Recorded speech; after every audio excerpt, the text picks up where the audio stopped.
बिस्मिल्लाहिर्रहमानिर्रहीम। आज हमारा सीरीज का लेक्चर नंबर 17 है। फिर हम देखेंगे पहले पिक इंटरप्ट्स। एक माइक्रो कंट्रोलर बहुत सी डिवाइसेस को सर्व कर सकता है। डिवाइसेस दो मेथड से माइक्रो कंट्रोलर के थ्रू सर्विसेज हासिल करती हैं। Number one is by using interrupts and second is by using polling method. तो अभी हम इस स्लाइड में देख लेते हैं कि इंटरप्ट मेथड में क्या होता है। इंटरप्ट मेथड में जब किसी डिवाइस को माइक्रो कंट्रोलर से सर्विस चाहिए होती है तो डिवाइस इंटरप्ट सिग्नल को सेंड करके इन्फॉर्म करती है। इंटरप्ट सिग्नल को रिसीव करने पर माइक्रो कंट्रोलर अपना काम बंद करके डिवाइस को सर्व करता है। जो प्रोग्राम इंटरप्ट से मुंसलिक होता है इसे हम इंटरप्ट हैंडलिंग या ISR, जिसे हम इंटरप्ट सर्विस रूटीन कहते हैं। अब हम देखते हैं कि पोलिंग क्या होती है। पिक मुसलसल हर डिवाइस को मॉनिटर करता है और हर डिवाइस CPU से सेम लेवल की अटेंशन लेती है। इस तरह से जिन डिवाइसेस को सर्विसेज नहीं चाहिए होती इन पर भी माइक्रो कंट्रोलर पोलिंग करके अपना टाइम वेस्ट करता है। जबकि इंटरप्ट में क्या होता है, जब किसी डिवाइस को जस्ट सर्विस चाहिए होती है तभी वो CPU की अटेंशन लेता है और इसी तरह जो ज़्यादा इम्पोर्टेंट होती है पहले उससे सर्विस प्रोवाइड करता है और फिर कम प्रायोरिटी वाले को सर्विस प्रोवाइड करता है। तो ये दोनों मेन डिफरेंस आ गया इंटरप्ट में और पोलिंग में। नेक्स्ट देखते हैं हम इंटरप्ट सर्विस रूटीन। इंटरप्ट के आने पर माइक्रो कंट्रोलर ISR जो इंटरप्ट सर्विस रूटीन है उसको रन करता है। इंटरप्ट वेक्टर टेबल में ISRs के एड्रेस होते हैं। अब जैसे कि आप यहाँ पे देख भी सकते हैं कि आपके पास क्या होता है, इंटरप्ट अगर पावर ऑन रीसेट है तो उस टाइम पे रूम लोकेशन आपके पास क्या होगी, ये हेक्साडेसिमल वैल्यू है 0000।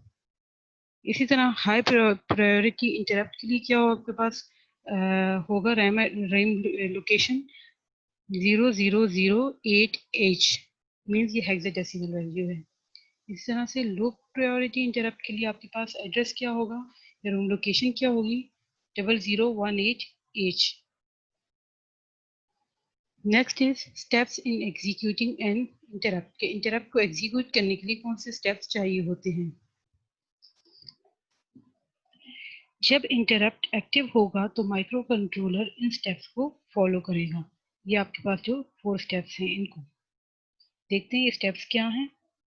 नंबर 1 है, जब जिस इंस्ट्रक्शन को एग्जीक्यूट कर रहा हो, जब आपके पास क्या होगा, माइक्रो कंट्रोलर जिस इंस्ट्रक्शन को एग्जीक्यूट कर रहा होगा इसे मुकम्मल करेगा और नेक्स्ट इंस्ट्रक्शन के एड्रेस को स्टैक में सेव कर देगा। नंबर 2 क्या होगा स्टेप, ये इंटरप्ट वेक्टर टेबल पे जंप कर देगा। Interrupt vector table micro controller को ISR के एड्रेस पे ले जाएगा। नेक्स्ट, फिर माइक्रो कंट्रोलर ISR के एड्रेस पे जंप कर देगा। ये इंटरप्ट सर्विस सब रूटीन को रन करना स्टार्ट कर देगा जब तक ये सब रूटीन की लास्ट इंस्ट्रक्शन RETFIE पे ना पहुंच जाए।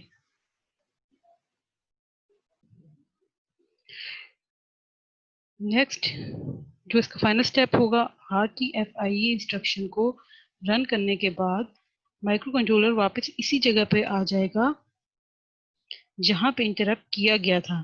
पहले ये स्टैक से प्रोग्राम काउंटर के एड्रेस को लेगा, फिर ये इस एड्रेस से एग्जीक्यूशन स्टार्ट कर देगा।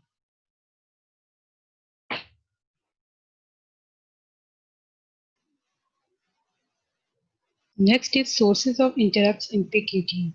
PIC18 के सोर्सेज कौन कौन से हैं। एक्सटर्नल हार्डवेयर आपके पास इंटरप्ट्स आ जाते हैं जिनमें पिंस RB0 जिसे हम इंट 0 भी कहते हैं, RB1 जिसे इंट 1 कहते हैं, RB2 इंट 2।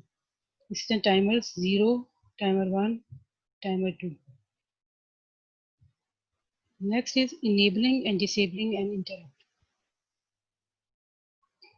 आपके पास जब पिक 18 को ऑन करेंगे तो तमाम इंटरप्ट क्या हो जाएंगे, डिसेबल हो जाएंगे, और डिफॉल्ट ISR एड्रेस जो होगा वो 008H हो जाएगा।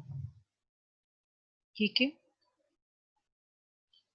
अगर जनरली बात करें तो इंटरप्ट सर्विसेज की ऑपरेशन कंट्रोल करने के लिए 3 बिट्स चाहिए होती हैं।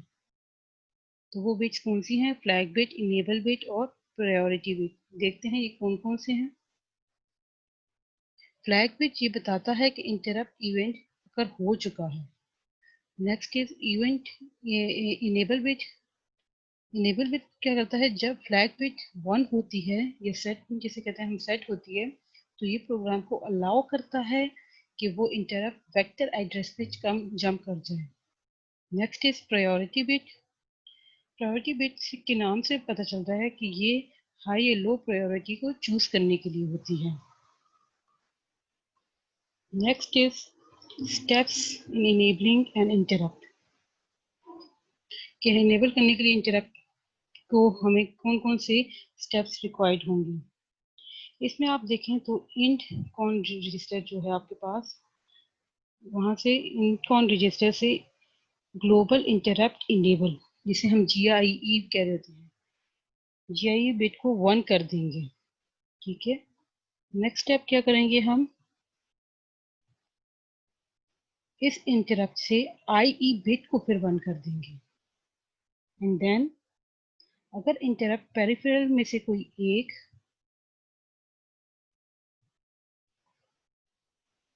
है, अगर पेरिफेरल में से कोई एक है तो इंटरप्ट कॉन रेज से पेरिफेरल इंटरप्ट इनेबल को सेट कर देंगे। ये प्रोग्राम एक सिंपल से है, इसको आप MP लैब में जाकर रन करें और देखें। अगर समझ नहीं आती तो फिर मुझसे पूछ सकते हैं। बहुत सिंपल सा है तो इसमें कोई प्रॉब्लम नहीं होगी। ये सारी इंस्ट्रक्शंस हम कर चुके हैं। इस प्रोग्राम को आपने MP लैब पे रन करना है और देखना है कि इससे क्या होगा। Next is programming external hardware interrupts. जो हार्डवेयर इंटरप्ट्स हैं उसको हम किस तरह से प्रोग्राम कर रहे होते हैं। तो पिक 18 के एक्सटर्नल हार्डवेयर इंटरप्ट्स 3 होते हैं, RB2, pins RB0, RB1, RB2। ठीक है।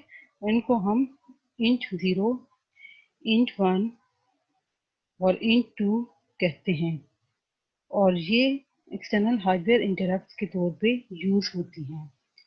जब ये पिंस एक्टिव होती हैं तो पिक 18 अपना काम छोड़ के वेक्टर टेबल पे चला जाता है, जहां ये इंटरप्ट सर्विस रूटीन को परफॉर्म करता है। So here are external interrupts that are int0, int1 and int2। तो यहाँ पे देखें तो आपके पास ये पूरा टेबल गिवन है हार्डवेयर इंटरप्ट फ्लैग बिट्स का, और उससे एसोसिएटेड जो रजिस्टर है वो भी गिवन है। तो इंटरप्ट पिन जो आपके पास int0 है, जिसे RB0 कह देते हैं, उसके लिए फ्लैग बिट कौन सी है, int0 IF, और रजिस्टर कौन सा है, int1। इनेबल बिट कौन सी है, int0 IE, और रजिस्टर int1। इसी तरह से int1 के लिए आपके पास flag bit, register, enable bit और रजिस्टर आ जाता है। ठीक है। और int2 के लिए RB2, जिसे आप कह रहे थे पिन, इसमें फ्लैग बिट आपके पास int2 IF, intcon 3 रजिस्टर आपके पास आ गया, और इनेबल बिट आपके पास int2 IE आ गई, और intcon 3 जो है आपके पास इसका रजिस्टर आ गया। Now next is port P change interrupt. जब पोर्ट पी की 4 पिंस RB4 टू RB7 में से किसी एक में भी चेंज डिटेक्ट होगी तो इसे इंटरप्ट आएगा, मिलेगा। इसे हम interrupt port B change interrupt कहते हैं। पोर्ट बी चेंज इंटरप्ट का एक इंटरप्ट फ्लैग है जिसे RBIF कहते हैं, और ये इंटकॉन रजिस्टर में होता है। इंटकॉन रजिस्टर भी मैंने आपको कराया हुआ है, तो वहाँ वो डिटेल आपको पता है कि इंटकॉन रजिस्टर क्या होता है।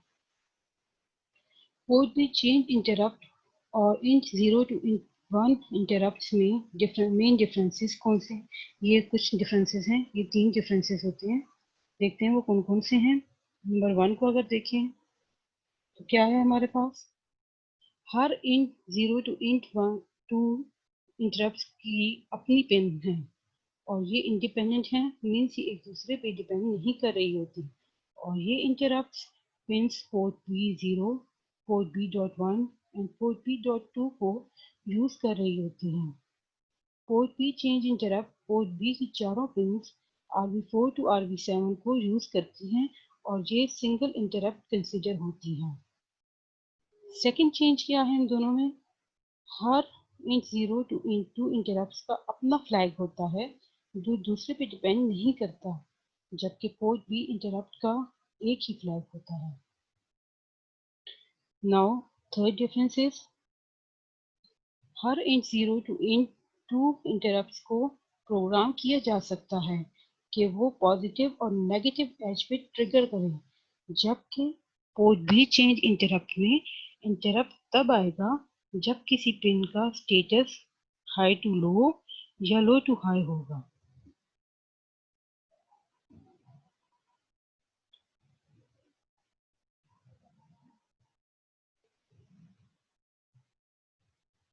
नाउ ये आपके पास इनकॉन रजिस्टर आ गया।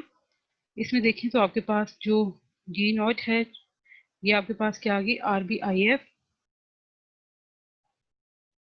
ये G1 G2 G3 आपके पास RBIE, और इसमें जो आपके पास 7 बिट थी G7 है, वो आप 8 बिट है, उसको हम G7 कह रहे हैं, GIE। तो GIE basically global interrupt enable होता है, GIE will be equal to 0। तो इस टाइम पे क्या होगा, तमाम इंटरप्ट होंगे वो डिसेबल हो जाएंगे। ठीक है, if GI is equal to 0, no interrupt is acknowledged even if they are enabled individually। और अगर GI की वैल्यू 1 कर दें तो उस टाइम पे इंटरप्ट जो होंगे वो इनेबल हो जाएंगे। ठीक है, और RBIE port B change interrupt enable जिसे हम कह रहे होते हैं, अगर 0 होगा तो आपके पास जो पोर्ट बी चेंज इंटरप्ट है वो डिसेबल हो जाएगा, और अगर इसकी वैल्यू RBIE की 1 हो जाएगी तो पोर्ट बी चेंज इंटरप्ट जो होगा वो इनेबल हो जाएगा। Next is RBIF, means port B change interrupt flag. अगर इसकी वैल्यू 0 हुई तो आपके पास क्या होगा, RB4 से RB7 पिन जो हैं वो उनमें से कोई भी अपनी स्टेट चेंज नहीं करेगी।